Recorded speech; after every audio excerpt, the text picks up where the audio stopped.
হুম। আসসালামু আলাইকুম ওয়া রাহমাতুল্লাহি ওয়া বারাকাতুহু। আলহামদুলিল্লাহি রাব্বিল আলামিন ওয়াসসালাতু ওয়াসসালামু আলা সাইয়্যিদিল মুরসালিন ওয়া আলা আলিহি ওয়া সাহবিহি আজমাইন, আম্মা বা'দ।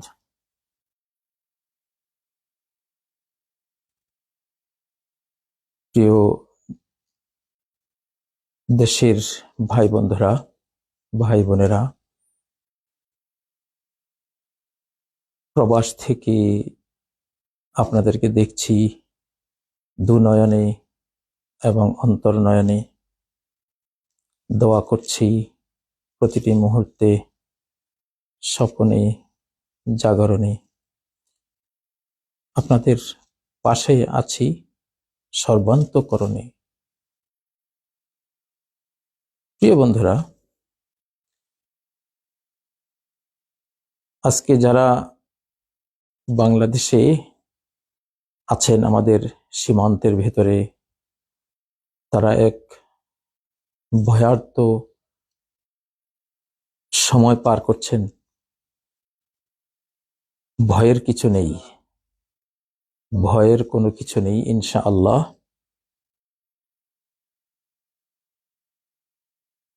বাংলাদেশের ভাই বোনদের জন্য সূরা আল আনআমের ৬৫ নম্বর আয়াতের একটি অংশ নিয়ে একটি গাইডলাইন আমি উল্লেখ করব, পরে আরো কিছু কথা। এই মুহূর্তে সকল বৈষম্য ভুলে গিয়ে, দল মতের সকল বর্ডার অতিক্রম করে দেশ রক্ষা, দেশের জনগণ, দেশের সম্পদ এবং দেশের স্বাধীনতা, সার্বভৌমত্ব রক্ষার এই পবিত্র যুদ্ধে আপনারা শরীক হয়েছেন। এটি একটি মুক্তিযুদ্ধ, কোনো সন্দেহ নেই। আল্লাহ তাবারাকা ওয়া তাআলা একটি বিরাট উদ্দেশ্যে বাংলাদেশে ইতিহাসে একেবারে বিরল একটি উত্তাল তরঙ্গ আমাদের তরুণ ছাত্র সমাজের মধ্যে সৃষ্টি করেছেন, অনেক বড় কোনো একটি লক্ষ্য নিয়ে। হয়তোবা পর্দার অন্তরালে কেউ বাংলাদেশকে নিয়ে অনেক বড় কোনো ষড়যন্ত্র, নীল নকশা হয়তো তৈরি করেছে, যেটা আমরা জানি না, আল্লাহ জানেন। ফালিল্লাহিল মাকরু জামিআ, সকল ষড়যন্ত্র চক্রান্ত আল্লাহর কাছে, আল্লাহ জানেন। ওমাকারু মাকরাও ওয়ামাকারনা মাকরাও ওয়া হুম লা ইয়াশউরুন, তারা একটা ষড়যন্ত্র করেছিল আর আমিও একটি কৌশল করেছি তাদের অজান্তে। ফানজুর কাইফা কানা আকিবাতু মাকরিহিম, দেখো তাদের ষড়যন্ত্রের শেষ ফল কি হয়েছিল। আন্না দাম্মারনা কওমাহুম, যে আমি তাদেরকে, তাদের জাতিকে, আন্না দাম্মারনাহুম ওয়া কওমাহুম আজমাইন, তাদেরকে এবং তাদের যে জাতি এ ষড়যন্ত্রে লিপ্ত হয়েছিল তাদেরকে আমি মেছাকার করে দিয়েছি। আল কোরআন এমনটি বলে। হয়তোবা যেই মাত্রার ছাত্র এবং জনতার সাইক্লোন উঠেছে বাংলার জমিনে, এই মাত্রারই কোনো বড় ষড়যন্ত্র হয়তোবা পর্দার অন্তরালে আছে, যেটা আল্লাহ জানেন। না হলে এত বড় উত্তাল তরঙ্গ, এত বড় প্রাণ সাগরের এই ঢেউ, এটা ওঠে না, ওঠার কথা না। অতীতেও অনেক বড় জাতীয় ক্রান্তি লগ্নে আল্লাহ তাআলা এমনটা করিয়েছিলেন। আমরা ৬৯ দেখেছি, আমরা ৪৭-এর ইতিহাস পড়েছি। তো বাংলাদেশি সর্বস্তরের আমার ভাই বোনদেরকে আমি বলবো, ৬৯-এ যারা গণজোয়ার বুঝতে পারেননি, বিপরীতে চলেছিলেন, তারা অর্ধ শতাব্দী ঘৃণা করিয়েছেন। এই এই যে ছাত্র গণজাগরণ, এই যে উত্তাল তরঙ্গমালা, এটি 69-এর চেয়েও আরো অনেক বড়। এটিতে এই স্রোতের বিপরীতে কেউ হাঁটবেন না। এজন্য আমি এটাকে মনে করি মনে প্রাণে যে এটি একটি বারমুডা ট্রায়াঙ্গল, যেখানে পানির জাহাজ ডুবে যায়, যেখানে উড়োজাহাজও সাগরের নিচে হারিয়ে যায়। ভয়াল একটি সামুদ্রিক জোন বারমুডা ট্রায়াঙ্গল। বাংলাদেশের এই উত্তাল তরঙ্গমালা, এটি কিন্তু একটি বারমুডা ট্রায়াঙ্গল। এখানে কেউ খেলতে যাবেন না, এটাকে কেউ দমাবার চেষ্টা করবেন না। এটাকে আমি যেন বুঝতে পাচ্ছি আল্লাহ তাবারাকা ওয়া তাআলা আরশের উপর থেকে তিনি অন্তরের পরিচালক। হৃদয়গুলোকে, কুলুবুল ইবাদ বাইনা আসবাআইন মিন আসাবির রহমান, রহমানের 2 আঙ্গুলের মাঝখানে সব প্রাণ। আল্লাহ কি বলছেন? ওয়ালাউ শাআল্লাহু লাসাল্লাতাহুম আলাইকুম ফালাকাতালুকুম। আল্লাহ যদি চান, আল্লাহ যদি চাইতেন, তাহলে আল্লাহ তাদেরকে তোমাদের বিরুদ্ধে লেলিয়ে দিতেন এবং তারা অবশ্যই তোমাদের বিরুদ্ধে যুদ্ধ করত। এই লেলিয়ে দেওয়ার কাজটা কারো অন্তরে দুর্বলকে সবল বানিয়ে দেয়া, হরিণগুলোকে টাইগার সিংহের মতো করে দেয়া, বুলবুলিদেরকে বাজ ঈগল শাহবাজ বানিয়ে দেওয়ার মতো কাজ আল্লাহ করেন। সূরা আর-নিসা এটি বলেছেন 90 নম্বর আয়াতে, ওয়ালাউ শাআল্লাহু লাসাল্লাতাহুম আলাইকুম ফালাকাতালুকুম। আল্লাহ চাইলে তাদেরকে তোমাদের উপর লেলিয়ে দিতেন, ধাওয়া করে দিতেন, তখন সন্দেহাতীত ভাবে তারা তোমাদের বিরুদ্ধে যুদ্ধে ঝাঁপিয়ে পড়ত। একদল দুর্বলদের ব্যাপারে আল্লাহ এটা বলেছে। কেন আমাদের বাংলাদেশের আজকে গোটা জাতি একটা যুদ্ধে ঝাঁপিয়ে পড়েছে? এটা আল্লাহ চেয়েছেন। তিনি হৃদয়ের মালিক, হৃদয়গুলোকে তিনি ঘোরান, পরিচালনা করেন। আমরা যখন ঘুমিয়ে পড়ি তখন আরশের নিচে মুমিনরা সবাই যায়, সেখানে আমাদের আত্মাগুলো হাজির হয়, বার্তাগুলো আল্লাহ থেকে আসে। অতএব এই বারমুডা ট্রায়াঙ্গলে কেউ পড়তে যাবেন না। সবকিছু ছাত্রদের হাতে এখন দিয়ে দেন ইনশাআল্লাহ। আমাদের এই তরুণরা, আমাদের এই ইউসুফরা, যাদের আমরা গ্রান পাচ্ছিলাম অনেক আগে থেকেই, আমরা বাবারা এই দেশের পরিচালনার মেধা হারিয়েছি, যোগ্যতা হারিয়েছি, এখন আমাদের সন্তানরা সামনে এসেছে। আমি এক সময় হয়তো একজন ইউসুফের কথা কল্পনাতে নিয়ে এসেছিলাম, বক্তৃতাও বলেছিলাম। এখন দেখি না, সেটা এক ইউসুফ না, এটা প্যানেল ইউসুফ, শত লক্ষ কোটি ইউসুফ সামনে এসে গেছে ইনশাআল্লাহ। এদের হাতে এই দেশ আরেকবার স্বাধীন, সার্বভৌম মর্যাদা ফেরত পাবে এবং উন্নতির এবং বৈষম্যহীন ইনসাফপূর্ণ সামাজিক বৈশিষ্ট্য নিয়ে এগিয়ে যাবে বলে আশা করি। তাদের হাতে ছেড়ে দেন ইনশাআল্লাহ। পুলিশ বাহিনী এখন ছাত্র সমাজের বাহিনী, আর্মি তারাও ছাত্র সমাজের বাহিনী, র্যাব, বিজিবি আপনারা সবাই ছাত্র সমাজের হয়ে যান। আমরা হয়ে গেলাম। এদেশের যারা রাষ্ট্র পরিচালনার দায়িত্বে ছিলেন আপনারাও হয়ে যান। দেখুন আপনাদের, এরা আপনাদেরও সন্তান, আমাদেরও সন্তান। আমাদের পিতাদের ব্যর্থতা দেখেই তারা এগিয়ে এসছে। তো পিতা ব্যর্থ হলে সন্তান যখন এগিয়ে এসে হাল ধরে, সন্তানের বুকে পিতারা গুলি চালায় না। এটা পিতা পুত্রের বিষয়। আপনারা বাংলাদেশের এই বিষয়টিকে শুধু দেখবেন, এটা পিতা পুত্র, পিতা মাতা সন্তান সন্ততির বিষয়। এটা সন্তানের বুকে গুলি দেয়া যায় না। সন্তান দেখছে যে আমি পাচ্ছি না, সন্তান সেটা পরিচালনার দায়িত্ব নিচ্ছে। আচ্ছা দেখি না আমার বাবারা কি করে, সন্তানরা আমাদের কি করে, সেই জন্য তাদের হাতে ছেড়ে দেন। আমরা আপনারা পিতারা আমরা তো আছি, মাতারা পিতারা আমরা তো আছি, আমরা গাইডলাইনে আমরা থাকবো ইনশাআল্লাহ, আমরা তো দেখবো। হযরত ইউসুফ আলাইহিস সালাম একাই যখন দায়িত্ব নিয়েছিলেন, তার দ্বারা তো গোটা জাতি বেঁচে গিয়েছিল, একটা নেশন বেঁচে গিয়েছিল, ইতিহাস এদের দ্বারা বেঁচে যাবে ইনশাআল্লাহ।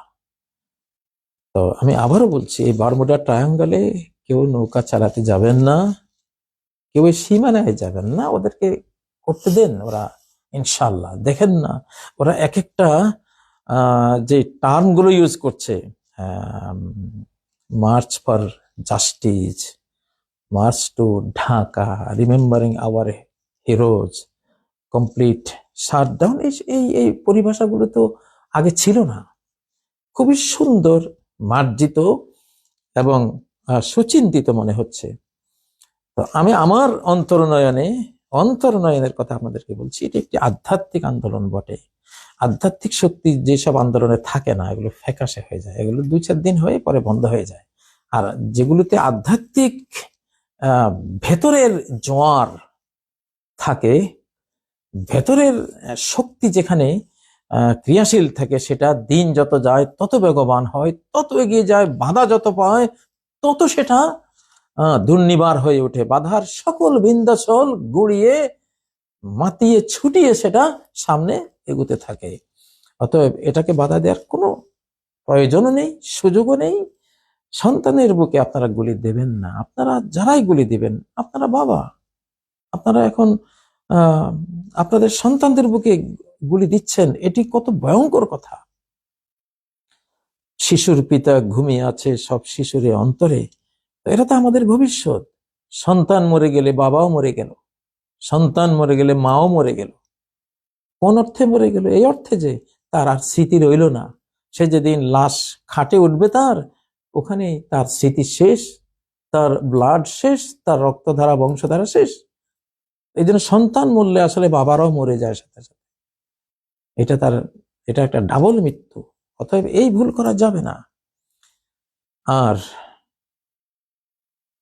কোনো জাতির বিরুদ্ধে এই ধরনের যুদ্ধংদেহী আক্রমণ কোন সব দেশে হয়?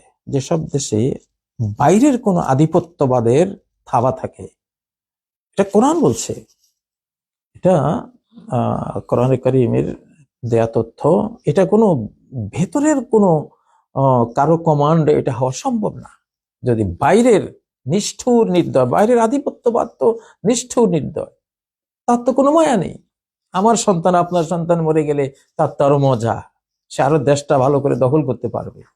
তো বাইরের আধিপত্যবাদ যেখানে থাকে, সেখানেই কিন্তু এই ধরনের ঘটনা ঘটে।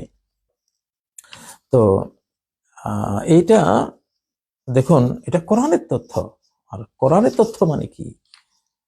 এটা শতভাগ সত্য, ইউনিভার্সালি এটা সত্য। এই যে সূরা আন-নামল আয়াত নাম্বার 34, ক্বালাত ইন্নাল মুলুকা ইযা দাখালু ক্বরিয়াতান আফসাদুহা। একজন নারী বিলকিস, তিনি যখন ইয়ামান সাবার তিনি রানী ছিলেন। তো দেখুন, তিনি একজন নারী ছিলেন, কিন্তু তিনি বাইরের কোন শক্তিকে নিজ দেশে আসলে কি হতে পারে তিনি জানতেন। বাইরের অন্য দেশের সরকার শক্তি, তাদের কল্যাণ তারা ভাববে, তারা আমার দেশের কল্যাণ ভাববে না। এটা আমাদের জানতে হবে। ইন্নাল মুলুকা ইযা দাখালু ক্বরিয়াতান, কোন সাম্রাজ্যবাদী আধিপত্যবাদী শক্তি যখন অনুপ্রবেশ করে, আগ্রাসন চালায় কোন জনপদে, কোন রাষ্ট্রে, তাদের মূল এজেন্ডা কি? আফসাদুহা, এটাকে তারা ভারসাম্যহীন করে দেবে। ফাসাদ মানে ভারসাম্যহীন, হ্যাঁ, ভারসাম্যহীন মানে সাম্যহীন। ছাত্ররা যে বৈষম্য বিরোধী আন্দোলন করছে, এই বৈষম্য আসে কোত্থেকে? এটা বাইরের কোন আধিপত্যবাদী নিষ্ঠুর নির্দয় শক্তির ছায়া যদি পড়ে, তখন স্বদেশী মানুষরা মির্জাফর হয়ে যায়, স্বদেশের সেনারা তখন মির্জাফর হয়ে যায়। ব্রিটিশ ইস্ট ইন্ডিয়া কোম্পানির সাথে যখন আমাদের স্বদেশী সৈন্যবাহিনীর একটা সলা পরামর্শ ছিল, নেতৃবৃন্দের সলা পরামর্শ হয়েছিল, সেই বিদেশি ইস্ট ইন্ডিয়া কোম্পানির নজর দিয়ে, দৃষ্টি দিয়ে যখন তারা আমাদের দেশকে দেখেছিল, আমাদের সৈনিকরা মির্জাফর হয়ে গেছে। মির্জাফরের অধীনে অধিকাংশ, প্রায় সবগুলি সৈন্য বাহিনী দাঁড়িয়ে আছে। আর ক্লাইভ আমাদের সিরাজকে, মীর মদনকে, আমাদের দেশপ্রেমিক সেই রাজা এবং তার সৈন্যবাহিনী, দেশবন্দী আছে, তাদেরকে হত্যা করেছে। ওরা ঠায় দাঁড়িয়ে দাঁড়িয়ে তামাশা দেখেছে মির্জাফর। তো ইন্নাল মুলুকা ইজা দাখালু ক্বরিয়াতান আফসাদুহা, মনে রাখবেন, ভিন্ন দেশের কোনো আধিপত্য যদি আপনার দেশে থাকে, তারা ধ্বংস করবে। আফসাদুহা, সবকিছুকে ভারসাম্যহীন করে দেবে, ধ্বংস করে দেবে। বাংলাদেশের এই 50 বছরের ভারসাম্যহীনতার পেছনে বাইরের এই কুদৃষ্টি, নিষ্ঠুর নির্দয় আগ্রাসনটাই হলো মূল দায়ী। ইন্নাল মুলুকা ইজা দাখালু ক্বরিয়াতান আফসাদুহা ওয়াজআলু আইজ্জাতা আহলিহা আযিল্লাহ। তাদের দ্বিতীয় এজেন্ডা হলো এই রাষ্ট্রে, এই জনপদে কারা শক্তিশালী আছে, প্রতিভাবান আছে, মেধাবী আছে, ওদেরকে একেবারে নিচদের নিচতমে ফেলে দাও, ওদেরকে হীনবল করে দাও, লাঞ্ছিত করে দাও, অপদস্থ করে দাও, মান মর্যাদার অনারেবল যত অবস্থান আছে সেখান থেকে নামিয়ে দাও, সরিয়ে দাও। তো অতএব আমাদের বাংলাদেশে আমি আশা করব নিজের দেশকে নিজের সন্তানরা যেভাবে দেখে, আমাদের ছাত্ররা তাদের চোখ দিয়ে দেখেন, বাইরের কোনো চোখ দিয়ে আপনারা আমাদের দেশের জনগণকে দেখবেন না। যদি দেখেন, মির্জাফর হয়ে যাবেন, মির্জাফরের মতোই নিষ্ঠুর হয়ে যাবেন। মির্জাফরের সামনে, তার বাহিনীর সামনেই মুষ্টিমেয় লর্ড ক্লাইভ কাপুরুষ, সে আমাদের সিরাজকে, আমাদের এই বাংলার যে 5-6 হাজারের বাহিনী দেশপ্রেমিক ছিল, তাদেরকে খুন করেছে। ওরা শুধু চেয়ে চেয়ে দেখেছে। আশা করি এই ইতিহাসের পুনরাবৃত্তি যাতে না হয়। প্রিয় বন্ধুরা, তো এই সময়ে কোনো দল নেই, সকল দল এখন ব্যান্ড করে দেন। বাংলাদেশে আর কোনো দলের দরকার নেই, সবাই আমরা বাংলা ভাষী, বাংলাদেশী। এই দলাদলির কারণে আপনি গুলি করবেন, ভিন্ন দল যে আপনার মত পোষণ করে না, আপনি তার বুকে গুলি করবেন। আল কোরআন সে তথ্য দিয়েছে। আমি যে সূরা আল আনামের 65 নম্বর আয়াতের কথা বলেছি, আল কোরআন সেটা বলেছে। কেন মুসলিমরা একে অপরকে মারে, কি কারণে মারে, মারার কারণটা কি, নবীজিকে আল্লাহ তাআলা বুঝিয়েছেন। সেখানে তিনি বলেছেন, আওয়াইয়াল বিসাকুম শিয়ান ওয়া ইউযিকা বা'দাকুম বা'সা বা'দ, যে আল্লাহ তোমাদেরকে, তোমার উম্মত যখন তোমার আদর্শচ্যুত হয়ে যাবে, তখন তারা কি হয়ে যাবে, কুপ্রবৃত্তি ভিত্তিক। পাগল মন রে, তুই কেন এত কথা বলিস, যার মনে যা চায়, কারো মন সম্পদ চায়, বিত্ত বৈভব চায়, সে ওটা পেলেই ওইটাই তার মাবুদ, ওইটা পেলে সে দেশ বিক্রি করে দেবে, জাতি বিক্রি করে দিবে, জাতির বুকে গুলি চালিয়ে দেবে। তার হলো বিত্ত মাবুদের গোলাম, সে দাসানুদাস, সেজন্য সে গুলি করবে। আবার কেউ আছে ইগো, তার আত্মসম্মান, আত্মম্ভরিতার কুপ্রবৃত্তিতে সে আক্রান্ত, তার নিজের অহংকার ঠিক রাখার জন্য জাতিকে সে নিচু করে দেখে, এবং জাতি মরুক, তারা ধ্বংস হোক, বিপর্যস্ত, তার কিছু যা আসে না, সেই কুপ্রবৃত্তির কারণে সে মারবে। আবার কেউ বা অন্য কোনো তার আহ্বা থাকতে পারে, তার বাপদাদার কুপ্রবৃত্তি থাকতে পারে, আমার বাপদাদা এই ছিল, তারা যা বলেছে, তারা যা করেছে সেটাই করতে হবে, আর তোমরা যা বলছো, তোমাদের বাপদাদা যা করেছে ওটা বাদ। মানে আসলে এইসব কুপ্রবৃত্তির কারণে বিভিন্ন দল তৈরি হয়। তো এবং যেখানে কোন দল আছে, দলাদলি আছে, বহু দল আছে, সেখানে বহু সমস্যা আছেই। কোরআন সেটাকে ফাইন্ড আউট করেছে। আউয়াল বিসাকুম শিয়া, হে নবী, তোমার উম্মতকে কুপ্রবৃত্তি ভিত্তিক, এক একজন এক একটা চাওয়া পাওয়া ভিত্তিক বিভিন্ন দলে আমি টুকরা টুকরা করে দেব। যখনই বহু দল হবে, তখনই তার একটা ফলাফল আসবে, একটা কুফল আসবে। সেটা কি? ওয়ায়ুযীকা বা'দাকুম বা'সা বা'দ। প্রত্যেক দলের যে পাওয়ার, যে শক্তি আছে, এটা দিয়ে সে ভিন্ন দলের মানুষগুলোকে আযাব আস্বাদন করাবে, শাস্তি দেবে, জেল দিবে, জরিমানা করাবে, তাদেরকে হত্যা করবে, জখম করবে, দেশান্তরিত করবে, সব করবে। তাদের মূল কারণটা কি? দলাদলি। দলাদলি এই মুহূর্তে বাদ, সব বাদ, সবাই ছাত্র সমাজের সাথে একাকার হয়ে যান, এই উত্তাল তরঙ্গে মিশে যান। পদ্মা, মেঘনা, যমুনার পানি যেমন বঙ্গোপসাগরে গিয়ে পড়লে তারা বঙ্গোপসাগরে মিলে যায়, সেখানে পদ্মার নাম তারা রাখে না। সেখানে কোনো পানির নাম যমুনাও নাই, পদ্মাও নাই, মেঘনাও নাই, আড়িয়াল খাওয়া নাই, কিছুই নেই। সেখানে সব বঙ্গোপসাগর। আজকে বাংলাদেশের এই জাতীয় আমরা যেন জাতীয় বঙ্গোপসাগরের বৃহত্তর সীমানায় যেন এসে পড়েছি সবাই। এখানে সবার পরিচয় হোক বাংলাদেশি, বাংলা ভাষী। যারা মুসলিম তারা তাদের ধর্মীয় চেতনায় এখানে আপনারা লালন করবেন, যারা অমুসলিম, হিন্দু, বৌদ্ধ, খ্রিস্টান, তাদের চেতনা লালন করবে। কিন্তু এই দেশের সীমানায় আপনি আর আমি এখন বাংলাদেশি, বাংলাভাষী, কোনো দল নেই। দল করলে, দলীয় চেতনা নিলে এখন আপনি খুন করবেন বা খুন হবেন, এটা বাদ। আল কোরআনের এই তথ্যটা দয়া করে আপনারা এই মুহূর্তে আপনারা গ্রহণ করুন এবং দলাদলি ভুলে যান, সবাই একাকার হয়ে যান, মিশে যান। আমাদেরই সন্তান ওরা, আমাদেরই সন্তান, তারা এগিয়েছে। আপনার কাজ আপনি পাচ্ছেন না, আমি পাচ্ছি না, তারা করবে, করতে দিন। আপনি অভিভাবক হিসাবে থাকেন, তারা যেখানে ভুল করবে আপনি সেখানে লাইন বাতলে দেবেন। আপনি প্রবীণরা, যারা প্রবীণরা দেবে অভিজ্ঞতা, নবীনরা দেবে আবেগ, উচ্ছ্বাস, সাহসিকতা। নবীন আর প্রবীণের একটা সমন্বয় করে এই দেশটাকে বাঁচান। ইগো বাদ দেন, মোহগুলো বাদ দেন, দলাদলি বাদ দেন। এক বাংলাদেশ, এর পিছনে অনেক বড় কোনো চক্রান্ত আছে, হয়েছে, যেটা সৃষ্টিকর্তা আল্লাহ তাআলা জানেন। আমি আজ করি, আমার এখানে বাজে, আমার এখানে সেই ভাবগুলো এখানে জমছে আমার ভেতরে। তো আমি তো আল্লাহর দিন নিয়ে কাজ করেছি আমার শিশুকাল থেকে, এবং অত্যন্ত মনোগতভাবে। তো আমার কাছে এই জিনিসটা আসে যে অনেক বড় কোনো ষড়যন্ত্র আল্লাহ জেনেছেন।